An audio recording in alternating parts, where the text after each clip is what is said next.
On today's episode, we're going to be discussing how to grow your agent's business and the system and processes that you need to have to ensure that growth. And in the case of our guest, she's going to be sharing with us how she grew her agent's business on average of 22% year over year. This is the Philip Gagnon Show. This is the #1 podcast for real estate brokers and leaders. You're listening to the Philip Gagnon Show. Hello and welcome to this week's episode of the Philip Gagnon Show. I am your host, as always, Philip Gagnon. With me today is the managing partner of ERA King Real Estate, Anna Marie Ellison. How are you, Anna Marie? I'm great. Great. Glad to be here. Wonderful. Well, thank you for taking the time to be with us today. I know you and I have had some conversations, but before we jump into that, I'd love for you to maybe explain a little bit about your background and how you got to be where you're at and some of the successes you've had in recent years. I got my license in 2006, so I don't know the glory days that they speak of. Prior to that, I only knew good old-fashioned roll up your sleeves, hard work, the grip and grin, the basics of real estate. I interviewed lots of companies that were in the market that I was working in at the time, and I really connected with Everett and Anna because they were looking in the future. They weren't talking about what ERA King Real Estate had done or the awards they had won in the 80s. He kept talking about where he wants the company to go and the growth that he was wanting to achieve. And I liked that he was looking forward, especially as a new agent. So I sold up until 2015, and then I transitioned into a leadership spot here in the Birmingham market. We had one office, and when I became the broker of in this position, and now we have 4 offices in the Birmingham market in about a 4.5 year period. Now, in you and I talk on a fairly regular basis, and in one of the conversations recently, you shared with me some of the success you had in coaching with agents. So tell us a little bit about that. Last year in 2019, I identified or had 32 agents say, yes, I would like to be coached and held accountable on a regular basis. So from there, I would set up, 45 minutes of a month with them. We did a business plan at the beginning of the year and outlined how many listing appointments they needed to have a month, and how many buying appointments they needed to have a month, and how many people they needed to talk to in order to create an appointment. And then we would meet monthly and review those numbers. How you needed 4 listing appointments, you got 4 listing appointments, you got 2 listings. You needed to have 3 buyers who were working with you, you got the 3 buyers. Hopefully you got buyer agency signed with them before you took them out, and now you have 3 pendings. And we just work through their pipeline. We encourage them to enter them into the CRM platform that we provide. And did you add your follow-up plan? So I think they like the 45 minutes of thinking really hard about their business with somebody that they trust in the room with them that's going to make sure that they're on track to hit their goals. We also get them to practice their listing presentation when they're in these appointments. I think they practice to meet with me more than they practice to go in front of their sellers, but that's fine because their conversion numbers went up because they were practicing with me to get the listings. And they would text me after a listing and go, I did my presentation and I knocked it out of the park. I got the listing and I didn't have to reduce my commission. So what percent? So you said you were coaching 32 agents. Mm-hmm. And how many of them had an increase in their business? Oh, 100% of them. Every one of them did. So everybody increased their business. It's actually when we did our top 22 event. When we did our top 10% event, which is 22 agents, all 22 of them are coached with me on a monthly basis. Wow, that's fantastic. Yep. So how much are we talking about increasing here?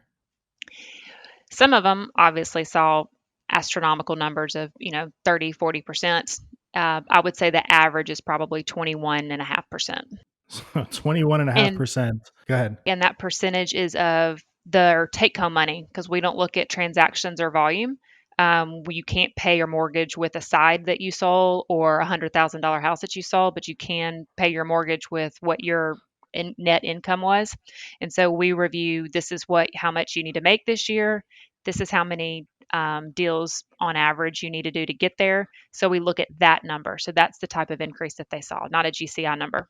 So the 22% was their net take home, not because you guys increased their split or anything, but because they were actually converting better and doing more stuff? And paying attention to their business and being on purpose. That's correct. Okay, so this brings up a ton of questions. So the first one that I get asked all the time is, if I'm a manager, I'm a coach, I'm whatever, I've got agents and we've got a goal. And I know that in order for them to be successful, there's things that they're going to have to do that they don't want to do. So how do you get them to do that? I guess you're talking about prospecting and meeting people so that they get the appointments. And I can only speak for what worked and was successful with me and the agents that we work with. And that is, you know, once you get their goal for the year and that's broken down by month, it's a very attainable number. It's little bitty bites that equal the big goal that they want to hit at the end of the year. If they didn't get the 3 listing appointments that they needed, you could see the relief on their face when we would meet. I mean, they weren't excited about meeting with me sometimes when they did not hit their numbers, but they would Right. realize that that didn't mean they had to get 6 listing appointments next month. That would just mean maybe they just needed 4. So it was still an attainable number and something they felt they could accomplish. And so they continued to come back and continue to strive. So it was always a little bit of a stretch or just beyond their reach, so to speak, but it was never miles away. Correct. And Correct. and so when you would sit, you would talk about obviously what it is they needed to get done, but was that enough to keep them motivated when they got to, let's say, I mean, let's just even now March. I mean, most people have abandoned their New Year's resolutions now. Is that enough to keep them motivated? I think so. I mean, we're still meeting with these agents this year. They've got new goals for themselves and new plans to get there. And I think at the end of the day, the agents like having somebody in their corner that is with them that they can talk about where they are and what's in their pipeline. And it's a comfort.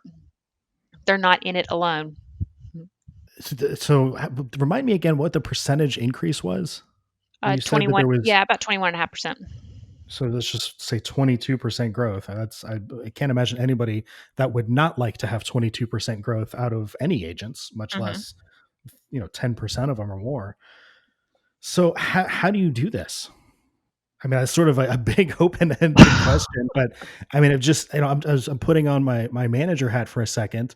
I may have 50 agents, 100 agents in my office. I've got deal doctoring I got sales meetings I got to get ready for. And I know you do all of that stuff as well. So how do you manage this? So for Anna Marie, what worked is to pick one day out of the week, and that day is coaching day, and it's Thursdays. And I have anywhere from 4 to 5 agents that I meet with on 45-minute increments. So everybody starts on the hour, and then there's like a 15-minute break before the next one comes in. And then, this agent meets the first Thursday of every month at 9 o'clock. Agent number 2 meets the first Thursday of every month at 10 o'clock. And we keep the appointment regardless of what happens. Uh, if I go out of town, we'll do a Zoom call. I have to travel for work. If they go out of town or if they've got to get to a listing, we'll do a Zoom call. We still look at the numbers. We update the business planning spreadsheet that we go over. That gets updated and we still cover it and we don't miss the appointment. Now, if something happens and we do, then we readjust it, but it shows them that I'm equally invested in their business and keeping them on track and making sure that they are going to reach their goals. I'm doing my part, and most of them don't want to not fulfill their part of it to get us there, to get them there.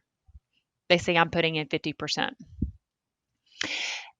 And then I make my notes in this awesome software that we use, and I have it for future reference. They can get a copy of the notes. I get lots of positive comments when they get the follow up notes. Oh, that's right. Thank you for sending this to me. And then Gmail has this awesome thing where I can resend it again in 10 days. And so they get it in 10 days, which reminds them of what they said they were going to be doing in between. Huh, that's very cool. So you're using a system to kind of help track all of this stuff. Does that add a lot of overhead and time to your process, or does it kind of integrate with what you're already doing? It integrates with what I'm already doing. It's just the software I feel like is an agent retention management software versus, we encourage our agents to keep everything in one central location where they can keep up with how they're contacting the people that matter with them and the ones they're trying to build relationships with. This is the same type of platform. It allows me to just keep up with who all I want to build a relationship with and see success in their future. So you are in talking with you, you seem to be very analytical and numbers driven and love spreadsheets. In my experience, agents are not usually as analytical. They tend to be more sort of emotion driven or feeling driven. So how do you connect with them, kind of driving them towards numbers and KPIs when their natural tendency is to kind of go off of their gut or feeling or emotion or whatever? So where I like to look at lots of numbers, we just look at, three. How many listing appointments did you get? That led to this many listings. How many buyer appointments did you get? This many buyers. How many offers did you write or receive? That led to this many closings.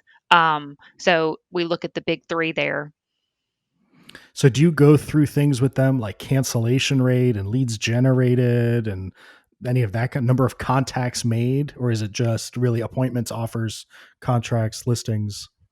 Those are the big three that we focus on at the beginning of the coaching session. They do what we call a brain dump, and it's a blank sheet of paper, and they have the opportunity to write down anybody that they met with, they need to follow up with, they know they were supposed to follow up with them, and it's just a place for them to compile the stuff that's been swimming around in the head. Maybe they've got it written down on their notepad. Inevitably, the ones that do write it down on their notepad still go, "Oh, I forgot about this person," and they want to add it on there. Sure. And then throughout the time when we're talking, something will jog, "Oh, I forgot this person," and they add them on there. So as long as they have people they're writing down in that brain dump, I feel like we are in a healthy place and they are thinking and being proactive about, okay, I got to reach out with this. It's stimulating what they need to do.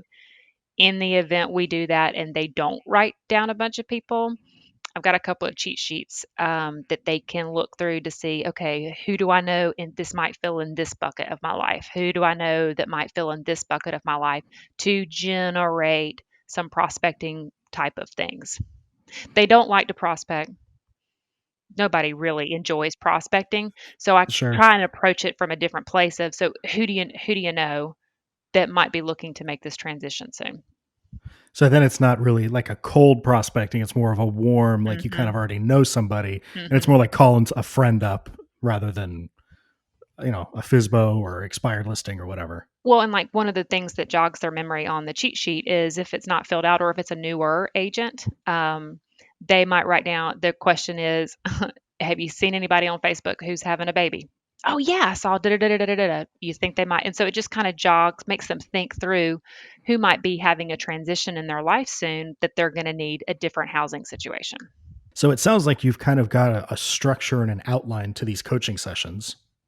What is do you have an outline? I mean, I'm making an assumption here. Do you have an outline or a structure that you follow for all these meetings? Yes, because agents like knowing what's going to happen. And so it's Hmm. not scripted on purpose, but it's scripted.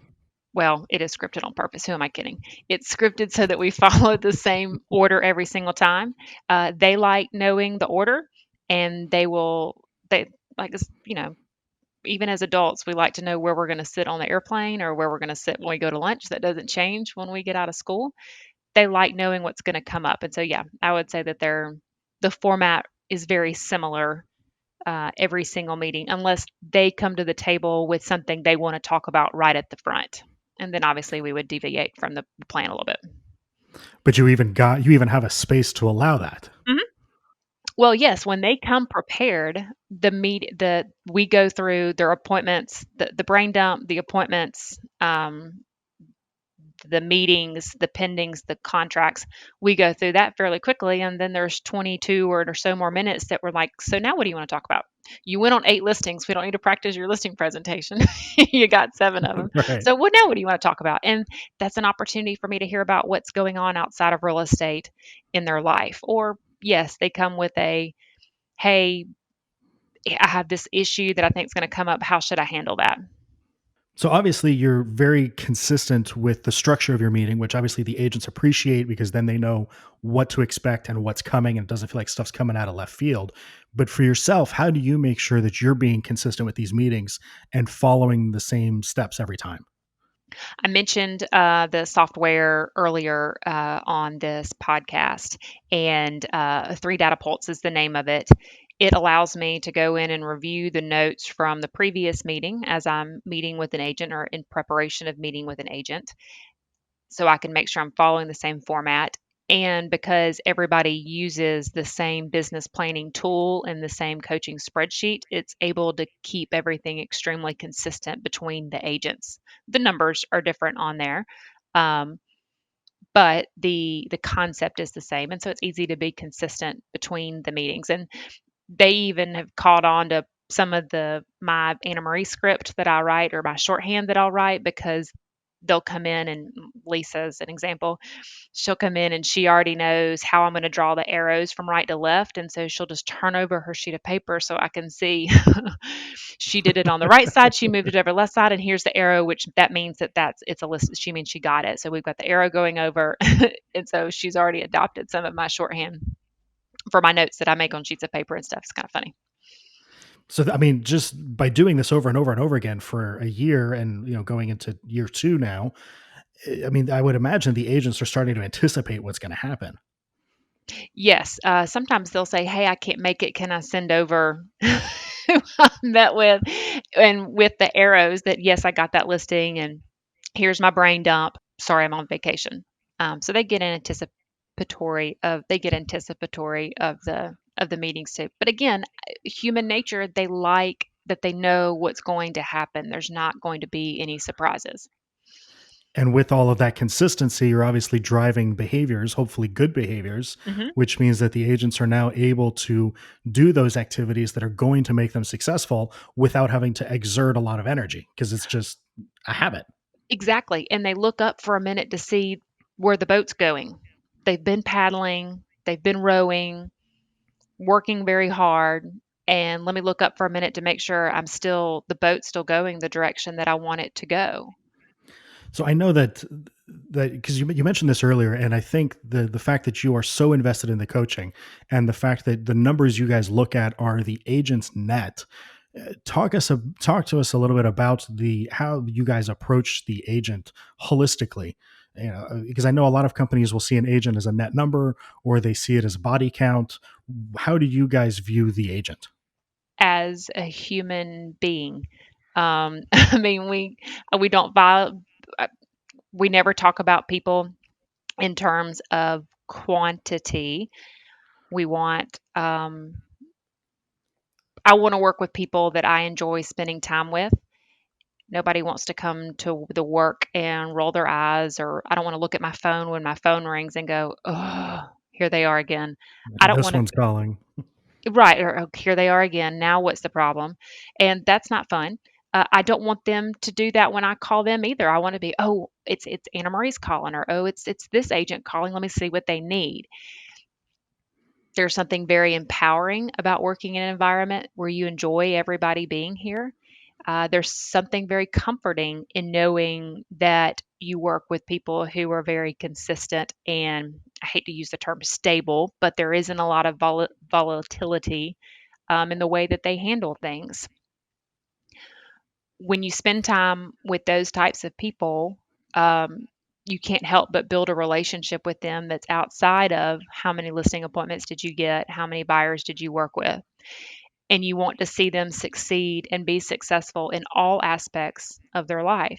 So when we have our coaching sessions and during our business meetings, we will have people come in and speak to things that are not necessarily about real estate, but in general helps them make healthy decisions, whether that's diet, nutrition.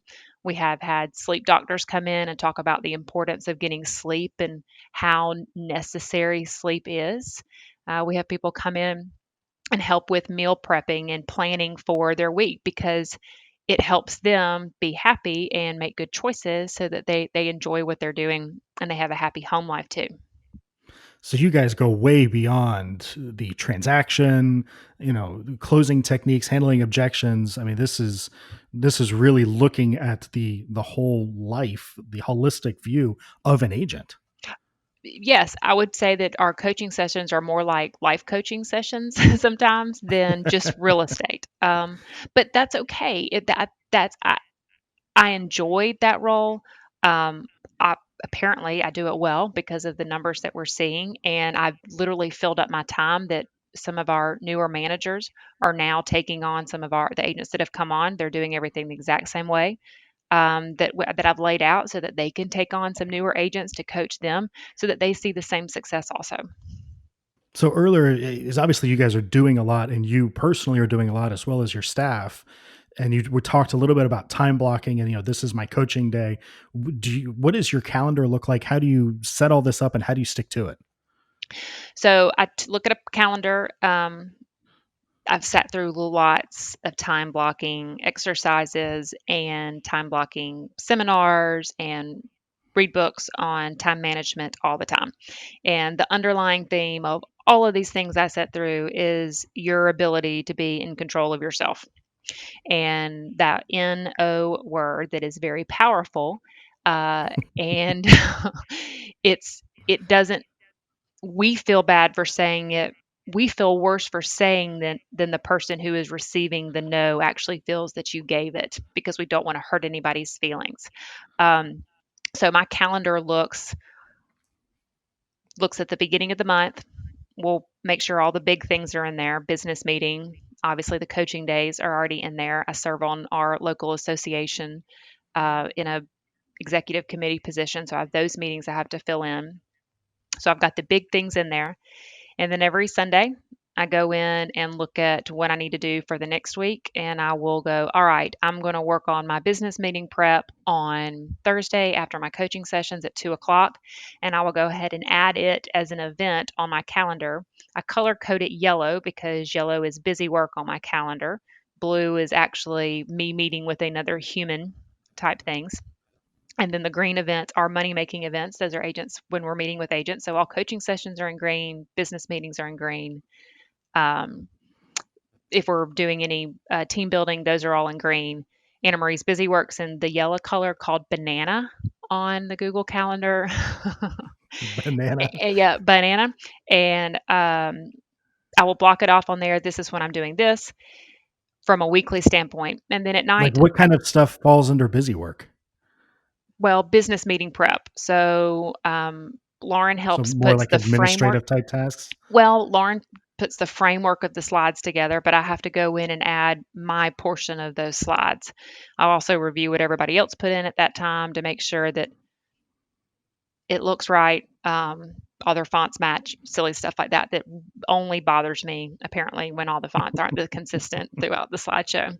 And now I swear, I think they think it's funny. They haven't put wingdings in there yet to see if I catch it, but I can tell when Ronnie thinks he's being humorous and using not a consistent font.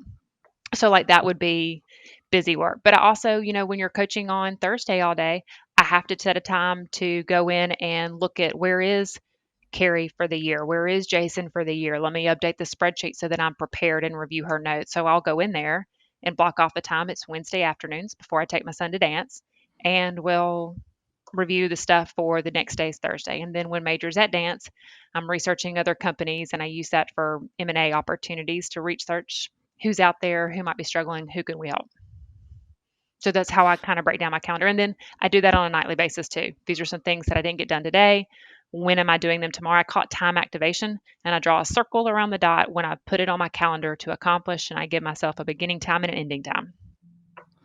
You said that's time activation. That's So what I what is call that? it. Yeah. So what is that? Like just time blocking? Well, kind of. It's not, you write a to do list and then you keep adding to the to-do list, or you have this level of angst thinking about when you're going to complete the items on the to-do list. So when I write the to-do list, like my to-do list right now says I've got to work on some paperwork for some pictures and just creating some efficiencies with that process. I'm going to write that on my calendar for tomorrow, probably while Major's at dance because it's nice and quiet at that time. And I will put it on my calendar, work on paperwork for pictures, and give myself 30 minutes to figure out that efficiency. Now, today, I will be fine the rest of the day today and the rest of the day before this occurs because I know this is when I'm going to accomplish this thing on my list and I can move it off of my list. I'm no longer going, and I got to get this done and I got to get this done. I don't know when I'm going to get it done. I've said I'm accomplishing this at this time and I'm going to give myself 45 minutes to do it. Now, I've been asked before, Anna Marie, how do you know it's only going to take 45 minutes? Because that's all I'm going to allow myself to do. You've heard of Parkinson's law, right, Philip? Yep. Time expands to fill, or work expands to fill the time given to complete the job. Exactly. If I were to give myself an hour and a half, it would take me an hour and a half to do that thing. Major's only in dance for 50 minutes. I want to get done with 10 minutes to spare so I can go and watch him perform, or, they do the routine over again. And that's important to me. And I want to watch that. So I'm going to get this done in 45 minutes. And the angst of when I'm going to do that is removed from the rest of the day so that I can focus on those activities in front of me at the time. Very interesting. So it sounds to me like you work 16, 18 hours a day. Is that accurate? Or Nope. Nope. so, I mean, I am. roughly what time do you start? What time do you end? My alarm goes off at 4:15 every morning. Okay. You've been on the receiving end of some of those early morning emails I that I've sure have. gotten. And then I go to the gym from 5 to 6 every morning, except for on Saturdays, and it's at 8:15. I get home. I have to make sure that my son gets to school. I spend some time with him. And then my goal is to get done with anything that needs me by 3:30 every day so that I can spend the afternoon with my son. Doesn't mean I'm not on call if an agent needs me after that, but you just heard me talk about wanting to take him to dance. I can sit in my car and get some busy work done for the first 30 to 45 minutes of that time and then still see him recap the dance routine that he's learning and then spend the evening with him. It's gotten more important to me to make sure that he is getting 100% of mommy when I'm with him. So I work to make that happen. I'm not always successful. There are times that agents call, they need some assistance or something else happens. But for the bulk of the time, I try and make sure that he gets a mommy too. How important are systems and processes for you, both personally and professionally? They are very important to me. I like systems. I like processes. Step 1, step 2, step 3, step 4. Doesn't mean that if something happens and 2 becomes 2A and then 2B that I can't, keep my head on a swivel. I'm good with that. But I think everybody's comfortable. Most people are comfortable knowing what's going to happen or have an idea of what's going to happen. So by having these systems and processes, what has that enabled you to do, or how does that affect your day to day? Well, we talked about the angst when we were talking about time blocking and how you schedule your week. If you know what's going to happen, you've freed up your mind and energy to do other things that have more importance and are more weighty than thinking about what's the next step, what's going to happen here.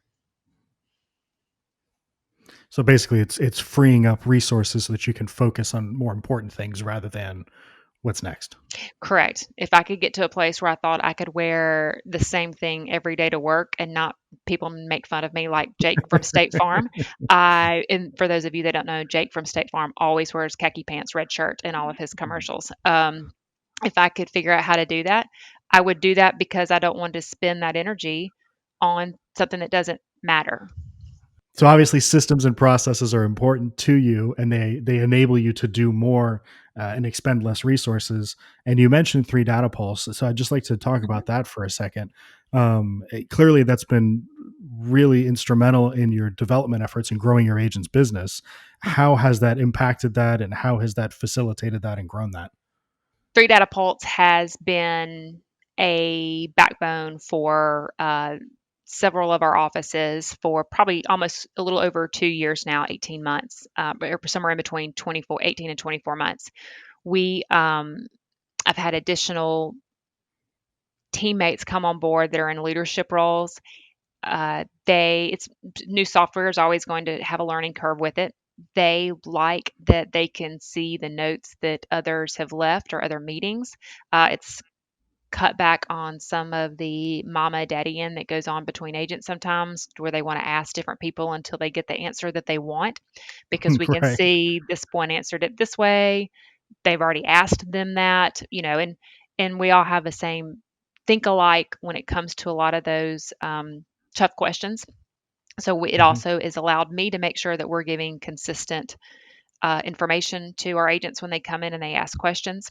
I can also see the amount of time that different agents take of our leadership team, and then can offer some constructive commentary to how much time you talk to X agent compared to how much time you talk to other agents about the same process, and just making sure that you're aware. I would say the biggest thing that it's had is you can't measure what you don't track. And this has given us a way to track and keep up with and be aware of how many times we are interacting with our entire agent population, not just the ones that come in the office the most or the one that need our assistance the most. How long was it really that we talked to our top producer? How long was it that we talked to the brand new agent that come on board? Are the brand new agents, when they're coming on board, how quickly are they getting involved in the activities and the training sessions that we have at the office? Well, I think they came to one. I think they came to two. No, let's look. They haven't come to any. Oh gosh, we need to make sure that they're making sure that they're seeing all the resources and all the tools that we can provide. Let's reach out and make a call. So obviously, part of the development process is retention, and part of the retention process is development. But looking specifically at retaining agents, and maybe the other agents outside of the 32 that were in coaching cadence with you, how has this system enabled you to either keep them or engage with them or connect with them? So we keep up with, or the software allows us to better keep up with when agents attend our business meetings and our training sessions, so that we can, if they haven't come to anything in a couple of weeks or in a couple of months, we can just so, oh, we haven't seen Betty. Let me reach out to Betty and make sure everything's okay, touch base with her, and just say hey, because just like agents feel that they just talked to this seller last week and then they look at the calendar and it was actually 2 months ago, and that's why they decided to list with somebody else. We get busy and stuff happens, and time sure is passing quicker these days, it seems, than it was a year ago. So it helps you keep up with how often or when was the last time that you said hey to and reached out to, and that's very helpful. So when they're not meeting with us on a monthly basis, we can still make sure that we're reaching out and making sure that that agent's getting what they expect from us, and that we're fulfilling their need and they're getting the support that they should get with working with us. So the lifeblood of any real estate company is obviously its agents, and recruiting agents is very important. So how has the system enabled you guys to recruit more, or how has it helped in your recruiting efforts?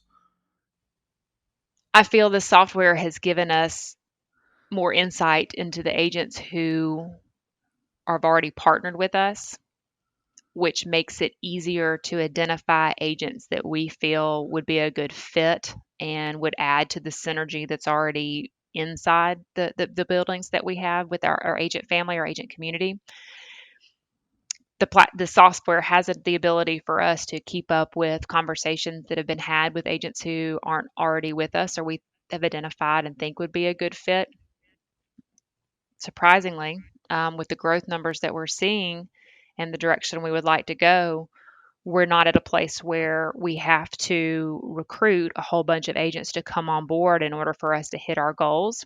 And being able to track the production, being able to track the interactions is what shed some light that We don't need to have a bunch of agents work with us. We just have to have the right agents work with us in order to have a successful company. And has the so explain to me, because I don't know that I understood, how has the system enabled you to identify the right agents? Because we're now keeping a record of conversations that we have. So and it's not just from a real estate standpoint. We already talked about from a holistic sleep, food. We talk about, we when we did fun stuff with them, we try and log those activities too, so that we can say, oh, our agents really like to do X, Y, and Z. And so whenever you take notes about something, it's a little bit more of a insight, or I hate to use the word intimate, but you do get more information about the people that you're working with every day. And we have a record of it to go back to read, so that we better know what our agent makeup looks like. Not, I mean, this software, 3 Data Pulse, will give us the demographic breakdown, but they're more than demographics and they're more than production numbers. And that just allows us to kind of pull all of that information in one place. So anytime there's a new system or process that involves change, and change can be painful for some, how did your team feel, the staff or the employees, how did your team feel about the new software and the new system, and what was the adoption process like? They like the software. They like the information that they're able to glean. They love the dashboard and being able to see who hasn't been contacted in X amount of days. We've written our own internal KPIs around using the software and updating the software. Like anything, just like you have to remind your agents to add people to their CRM and to add follow up plans in their CRM. Same thing's the case with the leadership team. And so I will send text messages out to them, throughout the week. Don't forget to add engagements. Um, when we tied some of our internal KPIs to the software, uh, they usually remember the day before. They know I'm going to calculate or add up activities in the software. It's amazing how many things get entered that day. Uh, Right. and there's also an email that has the opportunity to go out to everybody, so everybody can kind of get an idea of who did what during the week, and they don't want to be on there with a bunch of zeros. So it creates this healthy competition, and it also leadership team accountability, not just with the agents also. So this email goes out that shows everybody what everybody's done over the course of the week, and nobody wants to be the one with zeros on there, or that they didn't do stuff or didn't record it. Maybe they did it, just didn't record it. And basically, you know what that means if you don't record it, Philip. What does it mean? Tell me. You didn't do it. So It didn't happen. it didn't happen. Right. So they'll occasionally they'll email. I'll get a forward of the email that goes, "No, I really did," and I'll go, "Then why didn't you record it?" So So you've got a lot on your plate with staff and agents, and running a company, and all of this kind of stuff. How has this software helped you in your role? this software has helped me in my role not be a micromanager. I don't like to be micromanaged, and most people don't like to be micromanaged. Um, but it's created this nice, consistent way for the rest of my leadership team to update what's happening with different aspects of our business. We already talked about how I like consistency in our coaching sessions, and I like knowing what's going to happen. The same thing's the case with this software. It enables for them to update the agents based on just how's it going conversations, or coaching conversations, deal doctor conversations. Those all get to be entered in the same way, which creates some consistency, and it's easy to digest when you're reading all of them when they come in for the day. And so it's allowed me to let them do what they want to do, what I need for them to do, and focus on some other, global big picture stuff too. Do you have a favorite success story or aha moments from the software? One of the aha moments that we experienced as a team, as a leadership team with this software, is one of our retention goals is just making sure the agents are happy. Is We set up a plan of how we're going to reach them throughout the year and making sure we're staying in front of them. And when I read some of the comments, and we read them at our meetings on Monday mornings, when LeBron or Ronnie or Jenny reach out to them just to say, hey, how's it going? Thank you for being here. We appreciate you being a part of our team. It's those calls make such a huge impression on the agent that they're reaching out to, and reading those comments that they leave after they make those phone calls has been a good aha or a reminder of they need that. We don't always have to call and talk about production or numbers. They need to know that they're loved and we want them to be a part of us. And that software is a reminder of how important those calls are. So it's really going beyond, we talked about this earlier, going beyond the production, beyond the KPIs, and talking with the person as a person. Yes. Well, when we set this up, we kind of thought that it would be something that they would roll through these very quickly. Well, when I look at some of the time that they're spending on the phone call, just calling and saying, hey, how are you? And continuing to build that relationship and make deposits in the trust bank with the people who partner with us, it's a reminder that matters. And it's very, very important to the agents who work with us and for us to keep that going. And by having a system, you're obviously able to track who you spoke with when, and not just end up calling the same, agents that you call on a regular basis because you get along well with them or whatever. Correct. Anna Marie, thank you so much for taking the time to be with us today and sharing, your views on coaching and the holistic agent approach and time blocking. I really appreciate you taking the time with us today. Thank you for asking me to be here, Philip. It was always good to reflect on our business and where we've been and where we're going. Hopefully you found something helpful or insightful in today's episode. If so, I'd ask you if you could please leave a comment or like on Facebook or rate us wherever you may be listening. That would really help me out, and it would help other people like yourself find the show and find these episodes. Thank you so much, and we'll see you next week. This was the Philip Gagnon Show. Be sure to visit us on Facebook at facebook.com/The Philip Gagnon Show and join in on the conversation, access the show notes, and discover some fantastic bonus content. The Philip Gagnon Show.